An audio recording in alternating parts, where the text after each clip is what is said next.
The police are not your friends. Modern policing is patterned primarily upon three forks.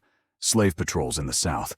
Beginning in the 1700s, Southern colonies created organized patrols whose job was to track, capture, punish, and terrorize enslaved people who ran away or resisted. These patrols were locally controlled, heavily armed, accountable to white property owners, and explicitly designed to protect a racial hierarchy rather than public safety. After the Civil War, many of these patrols morphed into early rural police forces and later into sheriff's departments. That's not activism talking. That's mainstream historical scholarship. And believe me when I say, sheriff departments are the most dangerous to personal freedom and democracy. The second fork is Northern Night Watch and urban policing. In cities like Boston, New York, and Philadelphia, early policing grew out of watch systems meant to prevent fires, break up drunken brawls, and protect property.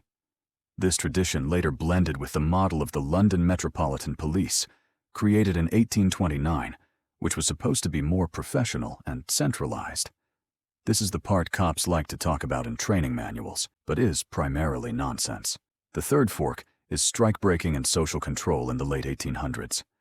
As labor unions grew, police were frequently used to crush strikes, protect corporate interests, and discipline poor and immigrant communities. So policing became less about safety and more about order, as defined by the powerful and wealthy. We have built a system where we keep sending armed police to deal with problems that were actually created by failed social policy. That is less public safety and more taxpayer-funded improvisational tragedy. Drugs, homelessness, untreated mental illness, and deep poverty are public health and social welfare problems, not criminal conspiracies. Yet we keep responding to them as if they were bank robberies with better branding. That's not law enforcement. That's policy malpractice wearing a badge. And the people who are attracted to the job are the exact polar opposites of the people who need to be addressing the problem. Right now, we recruit police through a system that rewards exactly the wrong skill set for the problems we actually send them to solve. Policing, as the job is currently built in America, tends to magnetize certain personality types. People who like dominance, control, certainty, and confrontation. And yes, some of them carry unresolved anger around like a loaded weapon. I won't even address the covering up, the mafia-type lies, and the shady activities that the FOP emboldens. I'll reserve that for another article. Police are very good at three things: showing up after harm occurs, using force, writing reports. They are not good at providing addiction treatment, finding housing, delivering psychiatric care, curing poverty, rebuilding communities.